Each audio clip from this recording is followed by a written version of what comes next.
guys, I hope you're all doing well today. Well, today's story is kind of interesting and weird. So I'm going to start off with a little context of maybe about the area in which this incident happened. And as you all know, Scotland has a fantastic reputation for its tourist destinations. We have crystal clear lochs, mystic lanes, and fabulous mountains. Every year, thousands of tourists flock to Scotland from America, Japan, all over Europe, and some might say even outer space. But weirdly, these little green backpackers don't cruise up the A9 to Inverness. They don't stop off for an overpriced coffee and cashmere scarves from beer halls. They don't take in the amazing street theatre during the Edinburgh festivals. Nope, that's just way too touristy for these guys. The alien elite head for the town of Bonnybridge, or the surrounding areas which have become to known as the Falkirk Triangle. Now, thousands of residents of Bonnybridge claim to have seen flashing lights in the sky. There's also been claims of abduction. The small town has now been named the UFO capital of the world. But as I said, there's many towns that encompass this area, and it is now referred to as the Falkirk Triangle. And that's where our story begins.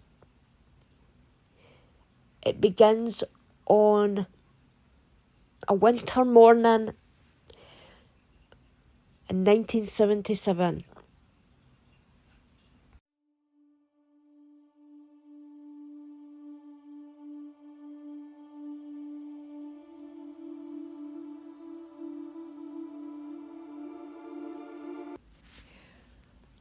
On November 9th, 1979, a man named Robert Taylor, who everybody knew as Bob, so we're going to call him Bob for the duration of this story. So Bob worked as a forestry worker for the Livingston Development Corporation, and he'd been doing this job for years. So on the morning of November 9th, 1979, he travelled up to a plantation. Now, the plantation that I'm referring to isn't the kind you have in America. It's not a home where shady things have happened in the past. What I'm referring to is a tree plantation. And we have these in Scotland where any trees that are taken away, for example, cut down, they're always replaced by new trees, and then we have forestry workers that go in and make sure those trees they're good, okay? So that's the job that Bob did. So the plantation tree area that he was going up to was close to the M8 motorway, and he wanted to inspect a site and make sure that all the trees were grown properly, there was no damage to them, and everything was good. Bob really focused in on his job. He made sure each area he inspected was perfect. He prided himself on his work, and he was an honest, genuine guy. He was respected in his community and his place of work, and everyone that spoke about Bob all said this about him. They all said he was a great guy. Well, on this morning, as I said, he came up to his site and he noticed in a clearing a weird object hovering above the clearing. He didn't know what this was, and he was like, what? He just couldn't wrap his head around what he was seeing. What what is this thing? You know, it didn't look like a conventional helicopter, plane. So, being his job to inspect those site areas, he felt like he had to do his duty and go and investigate as to what this thing is. And I'm going to let him tell you in his own words, because I've got interview clips from Bob, as well as police who interviewed him and the site after this happened. This morning I was doing my usual work at Dechmont Hill. I walked out through the wood. Eventually we come to a clearing. I just couldn't believe what was in front of me when I turned the corner into this clearing. So when Bob got into the clearing and he said he noticed this craft, he said it looked like a dome-shaped saucer. And he stood staring at it. He couldn't work out what he was seeing. He'd never seen anything like this in his life. And then he edged closer to it. And then from behind it or underneath, he couldn't quite tell where these other things came from. 2 spheres suddenly appeared. And he described them as spheres with spikes coming out them. Something that you would probably attribute what a mine looks like. They came rolling towards him, he said, and this frightened him. So he turned and tried to get away, but he couldn't. The spikes had lodged into his trousers like grappling hooks, I can only say, and pulled him up and then down, making him obviously lose his balance, and started dragging him towards the sphere.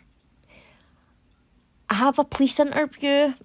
The guy who interviewed Bob from the police, I have a couple of interviews from these police officers, and they explain what Bob says to them. I went to see Bob on the Sunday at his home, and I could see he was still a bit shaken by his experience. But I asked him, "What can you tell me about this stupidity?" And I got a straightforward reply. He says, "I might think it was stupid, but something certainly happened up there." And I believed him, because all I was looking for was a reaction. I believe what he told me was quite true. During the interview, I was quite taken with him. He wasn't trying to enhance the situation. He walked down to this clearing, stood there on that point, and in front of him was this craft over there in the trees. You could see it. The bottom was a spherical, with a rim like a saucer round it, and the top was dome-like, but it was translucent, so he couldn't really get a good look at it. And while he was standing there, these 2 machines, or robots if you wish, came from the rear of the machine and circled around him. They had like hooves on some of the legs and hooks on the others. And they grabbed either side of his trousers and gripped him by the thighs and pulled him forward to such an extent that it pulled him off his balance, and he landed down on the ground, and they started dragging him towards the craft over there. So after the 2 smaller spheres grabbed Bob, and he said they started pulling him towards this larger craft, he said that he lost consciousness. I suspect he was probably terrified, being grabbed and pulled through the forest towards this larger craft with these 2 smaller spherical objects. After that, I can't really tell you what happened. I just passed out. When Bob came to, he saw that this craft and the two smaller objects were gone. Terrified, he managed to get to his pickup truck and from there get home. When his wife seen him, he was in an awful state and she contacted a doctor. And there, the doctor contacted the police. And then the police opened an investigation as an assault on Bob. Popping noises on the grass and pulled him, very, very forcibly pulled him at the hips towards this larger object. But the marks here were very, very different because it was like a scuffle. It was like you could physically see the distortion in the grass, as if someone had been dragged physically for about 2 yards. So after PC Bill Douglas and other colleagues had interviewed Bob, they went out to inspect the area of which this happened. And I'm going to let PC Douglas explain what he saw. Bob himself was over there by that big tree. The indentations in the ground, there was one down here and the other down here. The marks on the ground from the two spheres, the two mine-like spheres that actually attacked him, ran from behind here, behind these marks, and swung around both sides of the tracks and grabbed Bob over there, pulling him forward towards the machine here. So the police searched the area and they just couldn't understand where this item had went. They saw the track marks of where Bob had been grabbed. They saw the track marks, the indentations from this item, this craft, but they just couldn't work out if someone had brought it in, there would be marks taking it out. I searched this area looking for something that might have picked this machine up, but there was nothing else out there, nowhere for it to go. There were no reversing away and there was no tracks driving away. The only way this machine that was sitting here, must have been of something like a couple of tons, could leave here was to go up through there. Now the other bit of evidence that they had was Bob's trousers.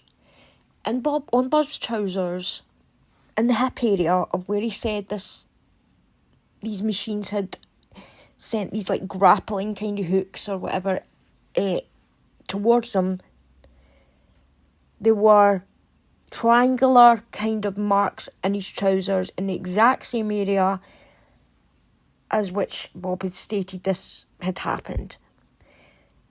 The police took the trousers and sent the trousers away for forensic analysis.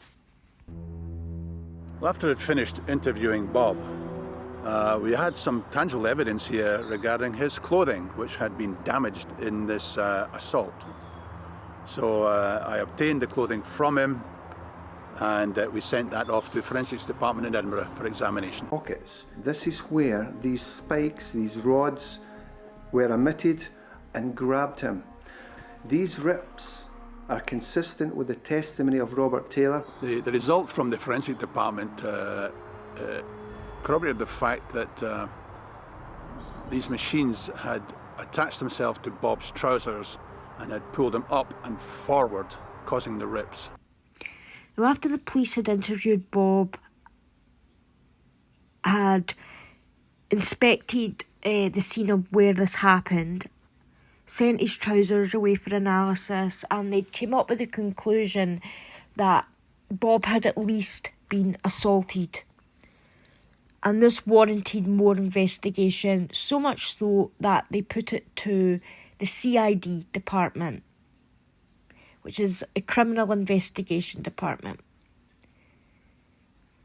And these are more like detectives, not your run-of-the-mill police officer.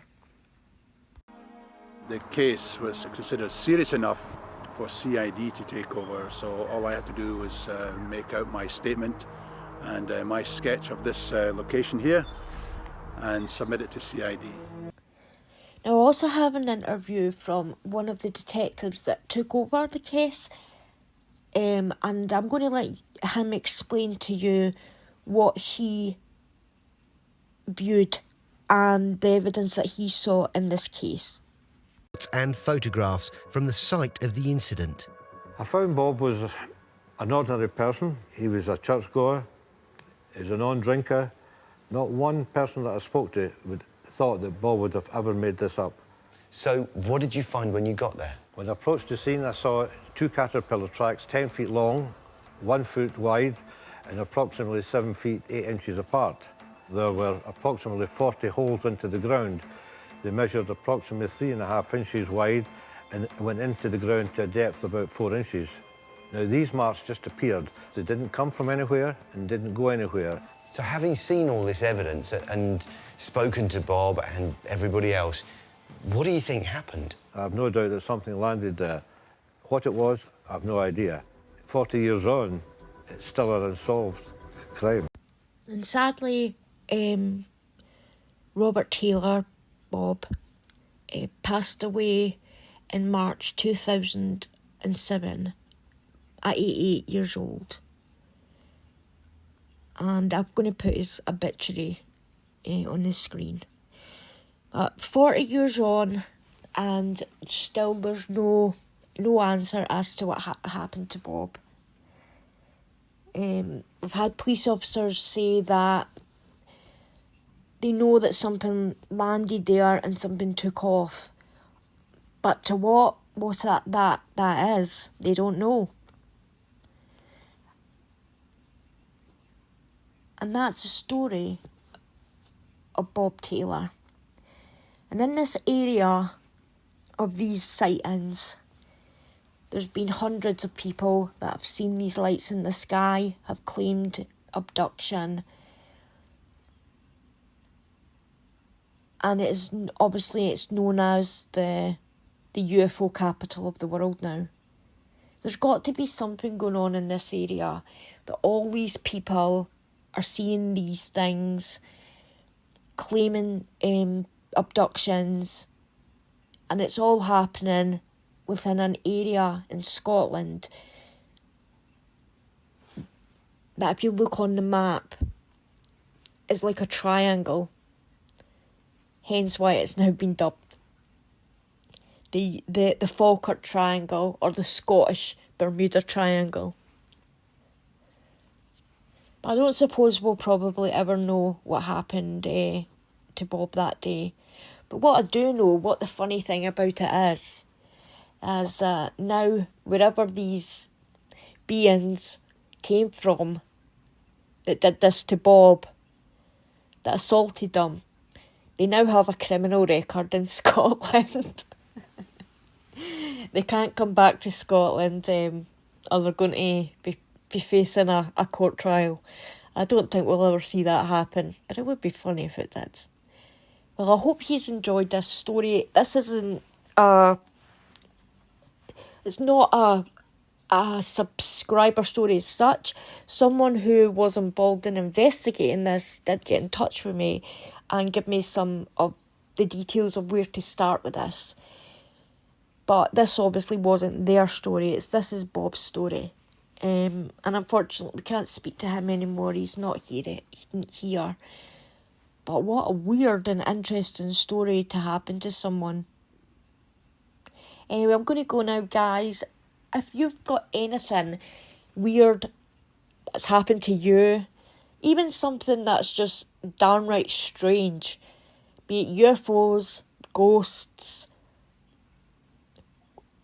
weird instances in time that you just can't explain, just anything weird, I'll leave my email address in the description box. Please feel free to send it to me. I'll keep your name out of it if you want to be kept anonymous, or if you want credit, I'll add your name. But until next week, guys, bye.